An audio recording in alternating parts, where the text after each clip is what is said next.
यस्य धर्मस्य त्रायते महतो भयात्। स्वल्पमपि अस्य धर्मस्य स्वल्पमपि अस्य धर्मस्य त्रायते महतो भयात्। नेहाभिक्रमशोऽस्ति प्रत्यवाय न विद्यते। नेह अविक्रमणो अस्ति विक्रमणस्येऽस्ति दत्तावाय न विद्यते। स्वल्पमपि यस्य धर्मस्य त्रायते महतो भयात्। स्वल्पमपि अस्य धर्मस्य स्वल्पम् अपि अस्य त्रायते धर्मस्य महतो त्रायते भयात्। महतो भयात्। अनुवाद तात्पर्य शिल प्रभुपाद द्वारा। जगत गुरु शिल प्रभुपाद की जय। जय।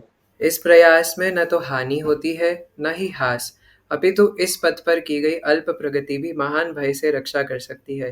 प्रभुपाद कहते हैं, कर्म का सर्वोच्च दिव्य गुण है कृष्ण भावनामृत में कर्म, या इंद्र तृप्ति की आशा न करके कृष्ण के हित में कर्म करना। ऐसे कर्म का लघु आरंभ होने पर भी कोई बाधा नहीं आती, न कभी इस आरंभ का विनाश होता है। भौतिक स्तर पर प्रारंभ किए जाने वाले किसी भी कार्य को पूरा करना होता है, अन्यथा सारा प्रयास निष्फल हो जाता है। किंतु कृष्ण भावनामृत में प्रारंभ किए जाने वाला कोई भी कार्य अधूरा रहकर भी स्थायी प्रभाव डालता है। अतः ऐसे कर्म करने वालों को कोई हानि नहीं होती, चाहे यह कर्म अधूरा ही क्यों न रह जाए। यदि कृष्ण भावनामृत का 1% भी कार्य पूरा हुआ हो तो उसका स्थायी फल होता है। अतः अगली बार 2% से शुभारंभ होगा। किंतु भौतिक कर्म में जब तक 100% सफलता प्राप्त न हो तब तक कोई लाभ नहीं होता।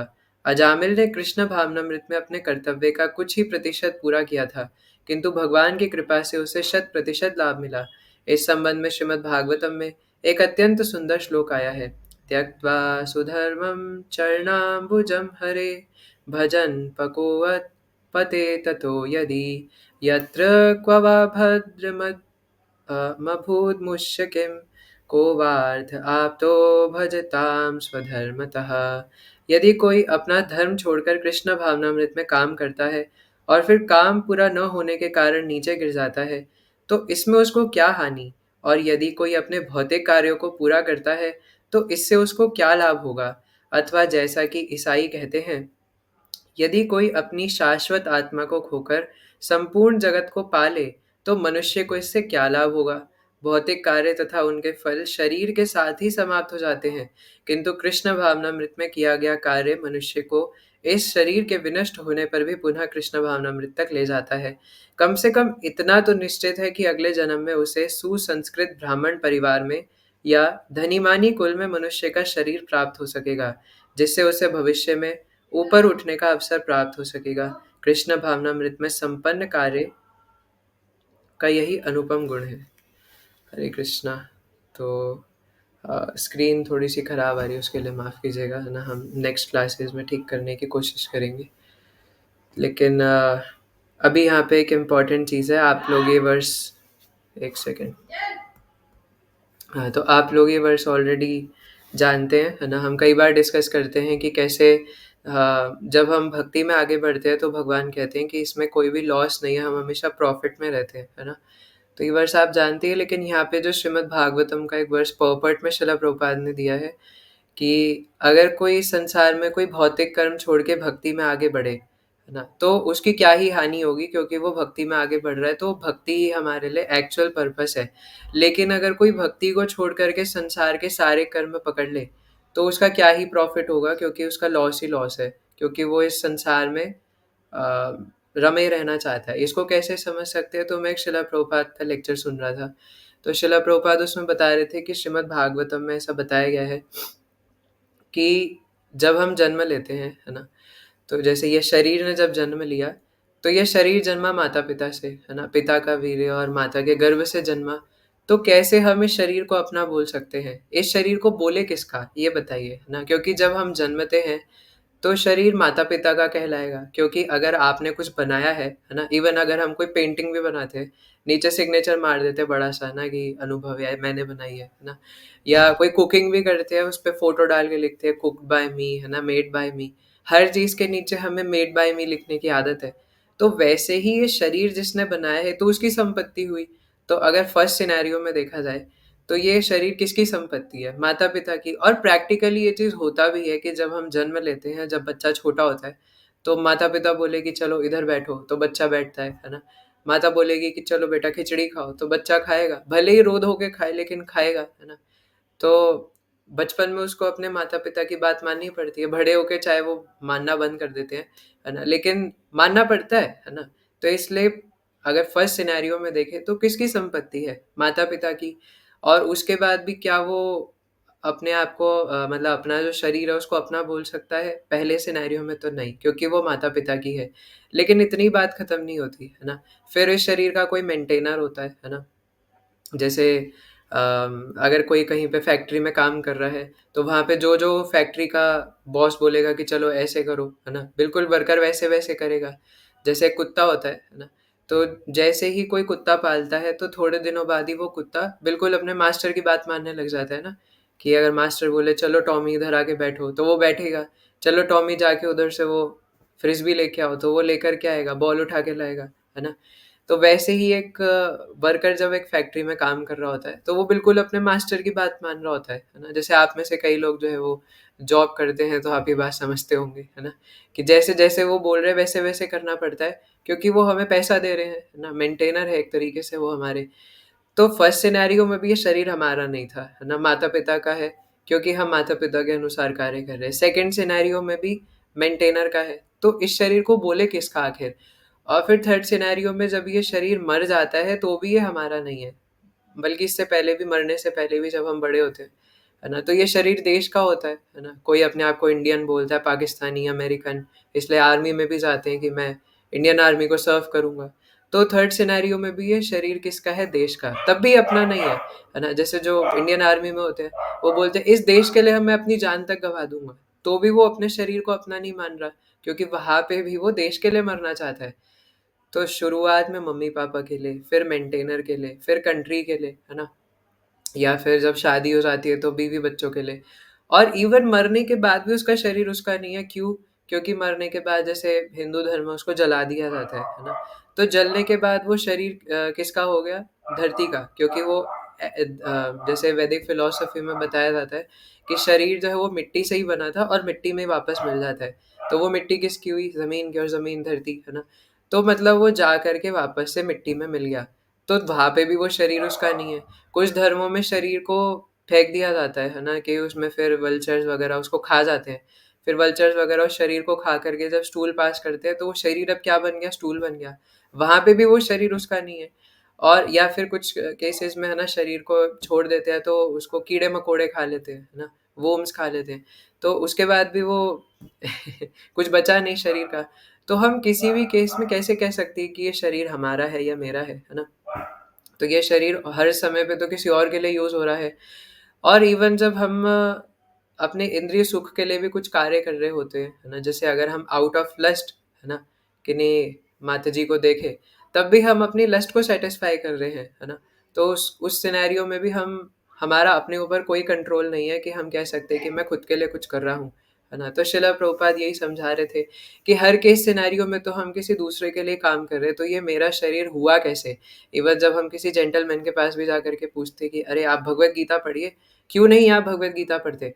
तो वो कहते हैं कि देखिए हमारे पास समय नहीं है। अच्छा, क्यों नहीं है आपके पास समय?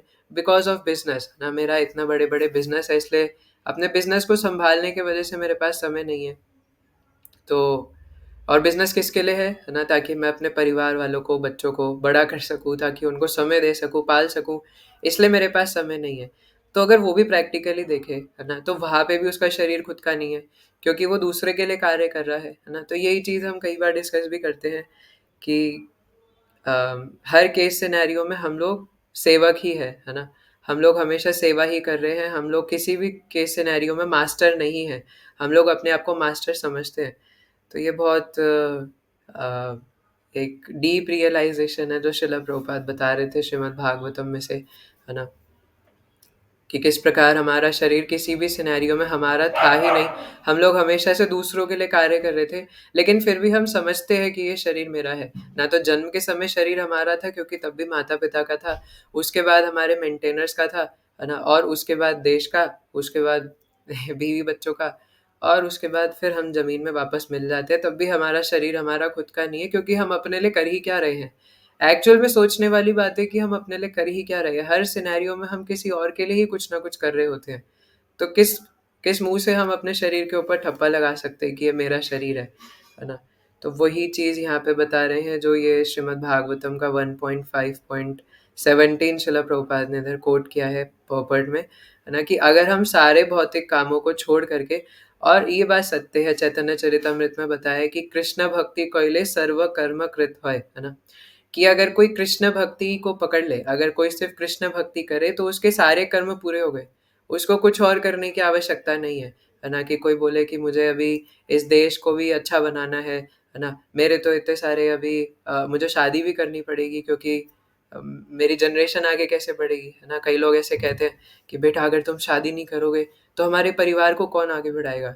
तो अमरेंद्र प्रभु जी कह रहे थे कि कोई कुटुंब हो गया, तुम क्या हो, कोई राजपुताना हो, है ना? या कोई तुम्हारे अगर जनरेशन आगे नहीं बढ़ेगी तो क्या हो जाएगा, कोई क्षत्रिय हो तुम क्या, है ना? तो इस प्रकार से कोई हानि नहीं है अगर हम लोग सिर्फ और सिर्फ भक्ति करें, है ना? हमारा और कोई काम नहीं है कि मुझे सीए करना है, मुझे जेई नीट करना है, ये सब हम क्यों कर रहे हैं? ताकि हमारा शरीर चल सके, है ना, जब तक हम हैं। और एक्चुअल में, है ना, जैसे अगर आप श्रीपाद आइंद्र प्रभु की भी बायोग्राफी देखो या कितने बड़े बड़े हमारे डिवोटीज हुए हैं, अगर आप उन सबके स्टोरीज देखो तो जो ये समझ जाते हैं ना कि हमारा और कोई काम नहीं है, हमारा काम सिर्फ भक्ति करना है और भक्ति का प्रचार करना है। हाँ, अब बाकी जो हमारी ड्यूटीज है उनको छोड़ना नहीं है ना? भगवान ने अर्जुन को कहीं पर भी ये नहीं बोला कि तुम युद्ध करना छोड़ दो, क्योंकि उसको भी हम भक्ति का पार्ट बना सकते हैं, उसको सेवा बना करके। लेकिन कई बार लेकिन जो ये बात है ना कि कृष्ण भक्ति कोइले सर्व कर्म कृत होय, इसको भी हमें तत्व से समझना है ना? कि अगर कोई व्यक्ति सिर्फ कृष्ण भक्ति करता है तो उसके लिए कोई कर्म करणीय नहीं रह जाता, है ना? फिर ऐसा नहीं रह जाता कि अब ये देश का है ना, तो इसको देश के लिए काम करना पड़ेगा, ऐसा कुछ नहीं। अब वो सिर्फ कृष्ण का है तो उसको कृष्ण के लिए ही कार्य करने की ज़रूरत है। इसलिए अगर कोई सारे कम काम छोड़ करके इस जगत के भक्ति करे तो कोई हानि नहीं है इसमें। लेकिन अगर कोई भक्ति छोड़ करके सारे भौतिक जगत के कार्य पकड़ ले तो इसमें प्रॉफिट ही क्या है ना? वो हमेशा हानि में ही रहेगा। तो ये बहुत इंपॉर्टेंट बात है, आई होप कि हम इसको समझ पा रहे होंगे, है ना? क्यों? अब इसलिए आज के श्लोक पर आ जाते हैं, है ना? नेहाभिक्रम नाशो अस्ति प्रत्यवाय न विद्यते स्वल्पम अपि अस्य धर्मस्य त्रायते महतो भयात्, है ना? तो भगवान कह रहे कि इस भक्ति के प्रयास में ना तो हानि होती है और ना ही हास, अभी तो इस पथ पर की गई अल्प प्रगति भी महान भय से रक्षा करती है। क्योंकि हम भागवतम में भी कितने सारे कथाओं में, स्टोरीज में देख सकते हैं कि कितने सारे भक्त हुए कि जब अगर भक्ति बीच में रुक भी जाती है तो दोबारा से चालू हो सकती है। लेकिन अगर हमने भौतिक कार्यों के चक्कर में भक्ति को छोड़ दिया तो पहले तो भौतिक कार्य में कुछ मिलेगा नहीं, है ना? और जो भक्ति छोड़ी थी उसके लिए अलग ग्लानि होगी कि क्यों छोड़ दिया उसको उस समय पे, है ना? तो इसलिए ये हमारे लिए बहुत प्रैक्टिकल है, क्योंकि हम स्टूडेंट लाइफ में, जॉब लाइफ में हमेशा भक्ति को टालते रहते कि बाद में कर लेंगे, बाद में कर लेंगे, अभी तो समय ही समय पड़ा है। कभी कोई पूछे कि आपने दीक्षा के बारे में क्या सोचा है? नहीं, अभी तो मैं क्वालिफाइड हूँ नहीं, है ना? अंदर से मन कहता है, बनना भी नहीं चाहता क्वालिफाइड, क्यों बनना है ना, दीक्षा के लिए क्वालिफाइड। लेकिन जब तक हम लोग गुरु दीक्षा के लिए क्वालिफाइड नहीं होंगे, जब तक हम गुरु दीक्षित नहीं होंगे, तब तक we can not go back to godhead, है ना? क्योंकि जैसे हमें बाहर के देश में जाने के लिए पासपोर्ट चाहिए, वैसे ही आपको कृष्ण के पास जाने के लिए गुरु दीक्षा की आवश्यकता है ना? लेकिन दीक्षा लेने के लिए क्वालिफाइड बनना पड़ेगा, और वो दो दो माला करके, है ना, और सुबह जल्दी ना उठ करके, हियरिंग ना करके तो हम बनने नहीं वाले, है ना? उसके लिए कुछ डिसिप्लिन में रहना पड़ता है, क्योंकि शिष्य का मतलब है शिष्यता स्वीकार करना, डिसिप्लिन स्वीकार करना। डिसाइपल मीन्स डिसिप्लिन स्वीकार करना। तो जब डिसिप्लिन में है नहीं तो यानी क्वालिफाइड तो हम है नहीं, है ना? तो इसलिए यहाँ पे बोला कि अगर हम जैसे अपने कॉलेज की पढ़ाई के लिए, स्कूल की पढ़ाई के लिए, है ना, या जॉब के लिए हमेशा टालते रहते हैं भक्ति को, तो ये इसमें हमारी हानि ही हानि है ना? लेकिन अगर हम इसको छोड़ करके अगर भक्ति को करें, और अगर हमारी जो भौतिक प्रगति है वो उस लेवल पर नहीं हो पाई जितनी हमने एक्सपेक्ट करी थी, और वो होगी भी नहीं, है ना? क्योंकि मैं आपको बताता हूँ, देखिए हमारे जीवन में कुछ चीज़ें हमारे जन्म से ही फिक्स होती है ना? कि पहली बात तो जन्म ही हमारा फिक्स होता है कि कब किस समय पे होगा और कहाँ होगा, और उसके बाद हमारी मृत्यु फिक्स होती है किस समय पे होगी और कैसे होगी, है ना? इवन एस्ट्रोलॉजी के थ्रू ये पढ़ा भी जा सकता है कि किसकी मृत्यु कब कैसे होगी, है ना? किसके जीवन में कब कितना धन आएगा, कितना धन जाएगा, कितना सम्मान आएगा और कितना सम्मान जाएगा, है ना? यानी कि असम्मान आएगा, ये सब फिक्स रहता है। इसलिए आप चाहे या फिर हम लोग चाहे कितने ही हाथ मारे, कितने ही पैर मारे या दीवार में अपना सर मारे, है ना? उससे कोई फ़र्क नहीं पड़ने वाला। आपके पास जितना धन आना होगा वो आके रहेगा, है ना? लेकिन भक्ति एक ऐसी चीज़ है जो फिक्स नहीं है कभी भी। अगर आपको लगता है कि भक्ति फिक्स है, तो आप किसी गलतफ़हमी में हैं, है ना? भक्ति कभी भी फिक्स नहीं होती। हाँ, किसी की कृपा से भक्ति शुरुआत हो सकती है, लेकिन भक्ति कभी भी पहले से प्री डिस्टाइन्ड नहीं होती, है ना? अब कई बार कुछ एस्ट्रोलॉजर्स होते हैं ना जो कि ऐसा बोलते हैं कि हाँ मतलब ये भक्त बनेगा आगे चल के बड़ा, जैसे शिला प्रभुपाद के केस में बोला था कि ये 70 साल की उम्र में पाश्चात्य जगत में जाके प्रचार करेंगे। वो सिर्फ एक अनुमान लगाया जाता है ना, कि ये आध्यात्मिकता में आगे बढ़ सकते हैं, है ना? क्योंकि कुछ ग्रह इस प्रकार से, एस्ट्रोलॉजी होता क्या है ना? कि सिर्फ और सिर्फ हमारे फ्यूचर को जानने की एक लैंग्वेज होती है ना? तो ऐसा नहीं कि हम उससे कुछ बदल सकते हैं, है ना? या फिर जो भी है, तो उससे सिर्फ बताया जा सकता है कि ये इस पाथ पर चल सकता है। तो कुछ प्लैनेटरी पोज़ीशंस के हिसाब से बताया जा सकता है कि ये जो है वो सतोगुणी रहेगा आगे जा कर के, है ना? ये पर्सन। तो लेकिन भक्ति जो है वो कभी भी प्री डिस्टाइन्ड नहीं है ना? हमारे जो जितना हमें सम्मान आना है, असम्मान आना है, जितना धन आना है, नहीं आना, वो सब हमारे पिछले जन्म के कर्मों के हिसाब से प्रीडिस्टाइंड है। लेकिन भक्ति कभी भी नहीं है। भक्ति हमारे हाथ में चॉइस है कि हमें कितनी करनी है, कैसे करनी है ना? आपकी मर्ज़ी, आप 16 माला करना चाहते हैं, आप 16 माला कर सकते हैं। आप नाम अपराध करना चाहते हैं, वो भी आपकी इच्छा है। हम लोग 2 माला करना चाहते हैं, वो भी हमारी इच्छा है। और हम भक्ति नहीं करना चाहते, वो भी हमारी इच्छा है। इसलिए भक्ति को कोई हमारे ऊपर थोप नहीं सकता, है ना? कि नहीं ये इस समय पे करेगा, ऐसे करेगा। कोई भक्ति का समय नहीं होता है ना? कि हम लोग सोचे अभी मेरा शायद समय नहीं आया है, जब मेरा समय आएगा तो मैं भी अच्छे से भक्ति करूँगा, है ना? ऐसा कभी नहीं होता। भक्ति हर समय पे इंडिपेंडेंट है ना? अहेतु की अप्रतिहता।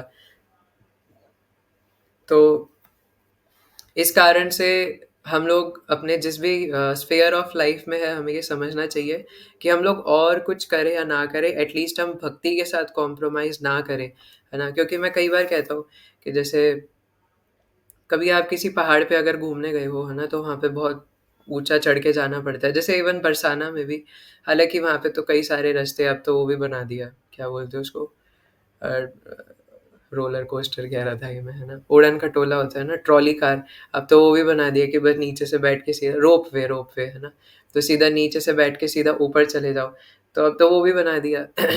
लेकिन पहले के समय पे तो कच्चे रास्ते होते थे, है ना? तो पूरा चढ़ के जाना पड़ता था। जैसे अगर विलासगढ़ जाने वाला जो रास्ता है ना? कभी आप उससे जो बाहर वाला रास्ता है वहाँ से जाओ, है ना? तो इतनी खड़ी चढ़ाई है वहाँ पे जाने के लिए, है ना? और सोचो कि एकदम एंड तक वहाँ पे पहाड़ पर चढ़ गए, जैसे कई लोग पहले वैष्णो देवी भी गए होंगे, है ना? तो वहाँ पे जाने के लिए भी कितनी सारी सीढ़ियाँ हैं, कितना चढ़ना पड़ता है, 12-12, 14 घंटे लग जाते हैं चढ़ के ऊपर पहाड़ पे जाने पे, है ना? तो ये भक्ति बिल्कुल वैसे ही है कि हम लोग इतने जन्मों से इतने पापड़ बेल करके, इतनी सीढ़ियाँ चढ़ करके अब यहाँ तक आए हैं कि हम लोग कंठी पहन करके, तिलक लगा करके भगवान कृष्ण को जान रहे हैं।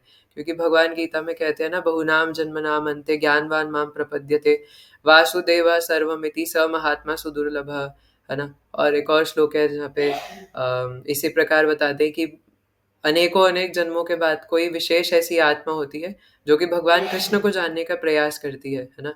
या फिर कई जीवात्माओं में से एक होती है जो सिद्धि के लिए प्रयत्न करती है, और फिर उसमें से भी कोई एक होता है ना? जो भगवान कृष्ण को पाने का प्रयत्न करता है, और उसमें भी कोई विरला होता है जो भगवान को एक्चुअल में पा पाता है ना?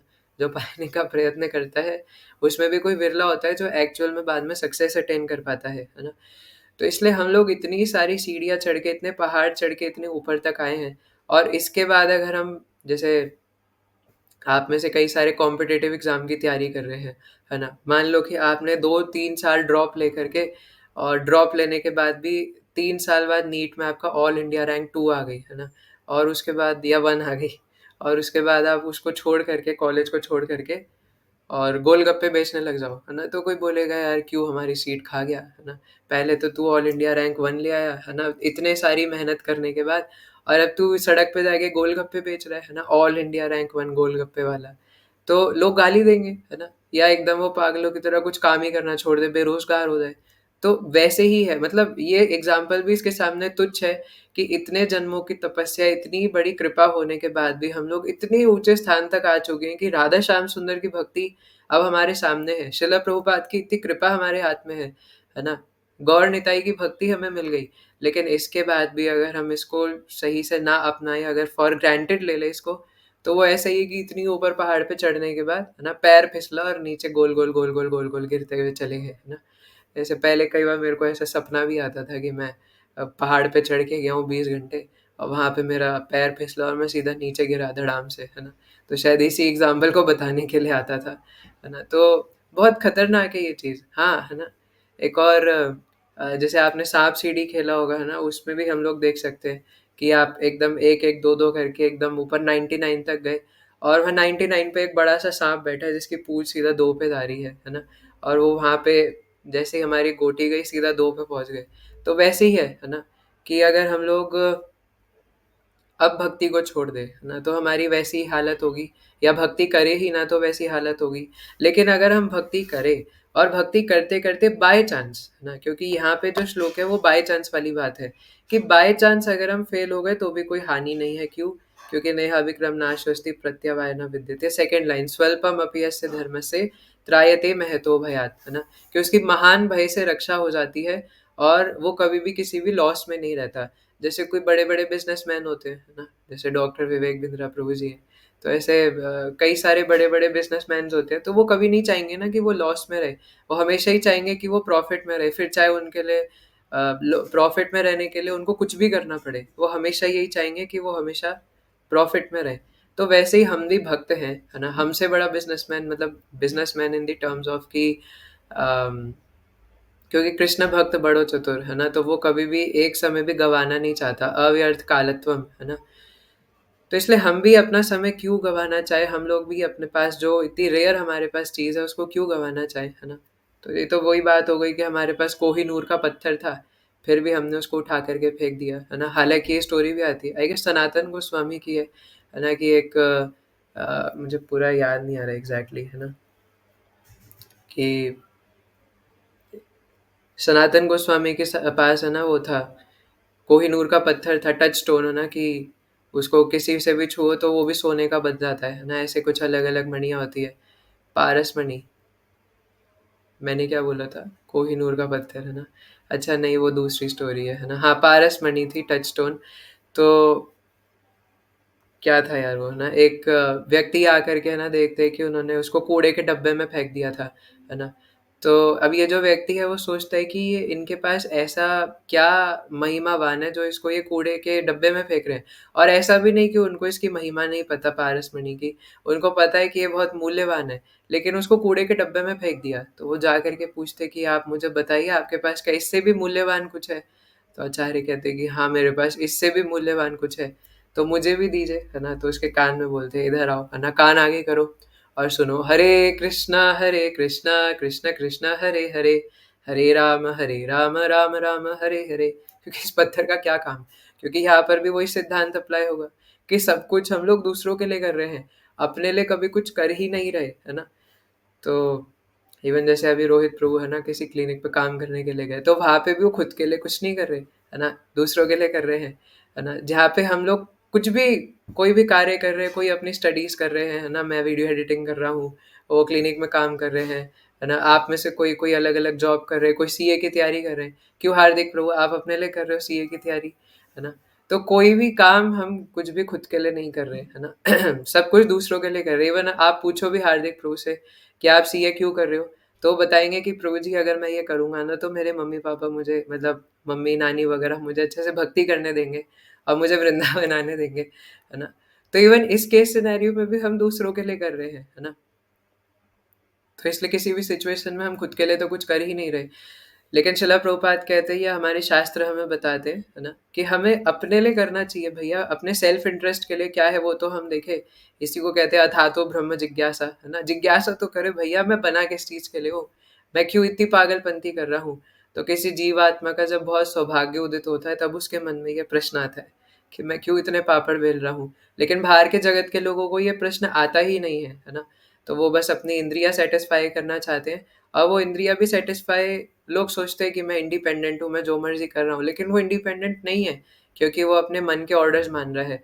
और अगर वो इंडिपेंडेंट होता तो खुश होता, लेकिन ऑर्डर्स मान करके वो खुश नहीं है, क्योंकि अगर वो खुश होता तो इस गीता क्लास में अभी नहीं बैठा होता, है ना? इसलिए कुछ जीवात्मा इस बात को समझ करके हैं गीता क्लास में बैठे हैं, और जिनको नहीं समझ में आ रही वो भी भोग कर रहे हैं। लेकिन हमें फ़र्क नहीं पड़ता, क्योंकि शिला प्रभुपाद कहते हैं कि वन मून इज़ एनफ, है ना? I don't want rascal millions of stars, है ना?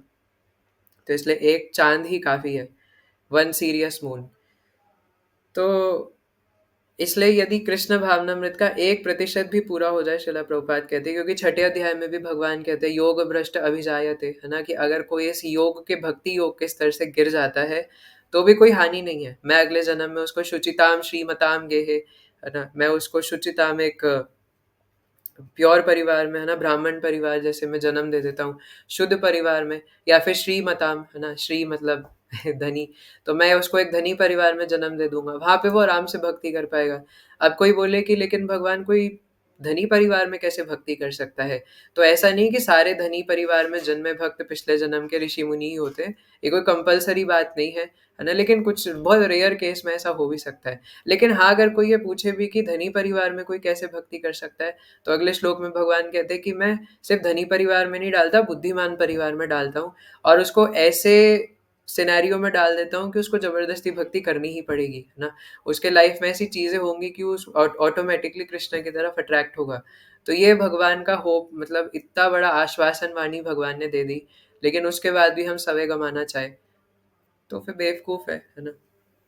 इतने सारे श्लोक में भगवान ने इतनी सारी आश्वासन वाणी दे दी, लेकिन इस संसार में भौतिक कार्य करना कैसा है ना? जैसे हमारे एक प्रभु जी बता रहे थे कि अ, आप किसी हीरे की खान में काम कर रहे हो, है ना? आपको पता है कि हीरे की खान में, मतलब माइन में काम करना कितना खतरनाक होता है। आपकी किसी भी समय जान जा सकती है, एक पत्थर सर पे गिरा और खत्म वहीं पे। कोई ये देखेगा भी नहीं अंदर कि मर गया बेचारा, है ना? और हीरे की खान भी काफ़ी काली होती है वहाँ पे, है ना? पहले तो अंदर पूरा मुँह काला करके, और एक काला पत्थर अगर सर पे गिर गया तो गयो काम से, वहीं ब्लीडिंग होके मरेंगे, और वहीं समाधि बन जाएगी अंदर, है ना? भक्ति वाली समाधि तो बनेगी कि नहीं पता नहीं, लेकिन वहाँ समाधि ज़रूर बन जाएगी, और किसी को पता भी नहीं चलेगा कि मर गया, वहीं दफन हो जाएँगे, कोई पिंडदान करने भी नहीं आएगा, है ना?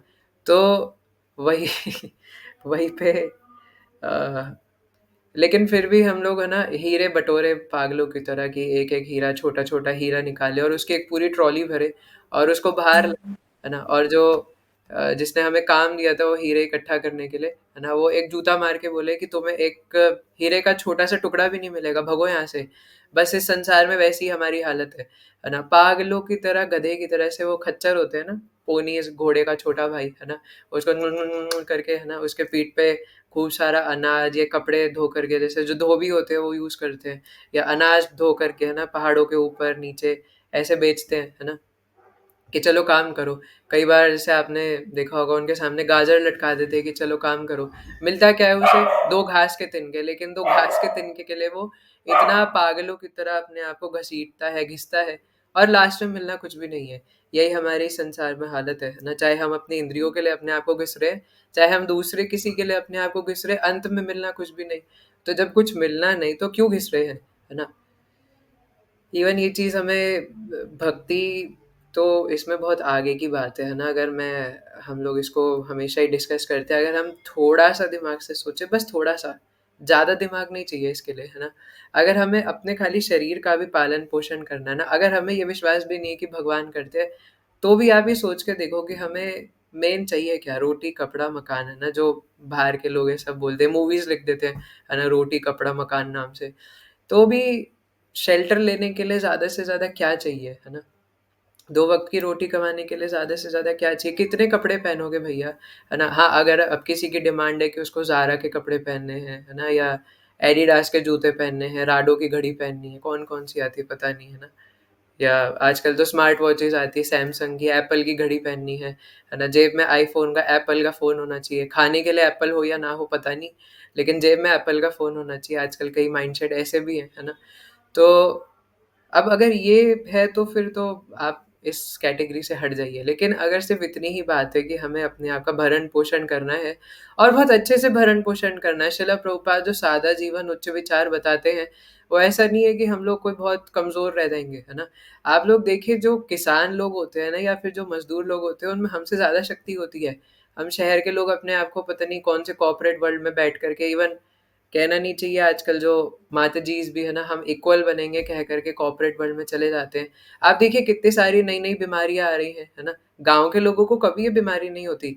अगर आप लोग किसी विलेज लाइफ़ में जा कर के देखें, तो वहाँ पे बूढ़े-बूढ़े 70-70, 80-80 साल के माताजीज़, है ना? क्या होता है वो पीछे बड़े-बड़े घास के जो ब्लॉक्स होते हैं ना, उसको बाँध करके वो 3-3, 4-4 ब्लॉक्स को ऐसे कंधे पर रख कर के चले जाते हैं।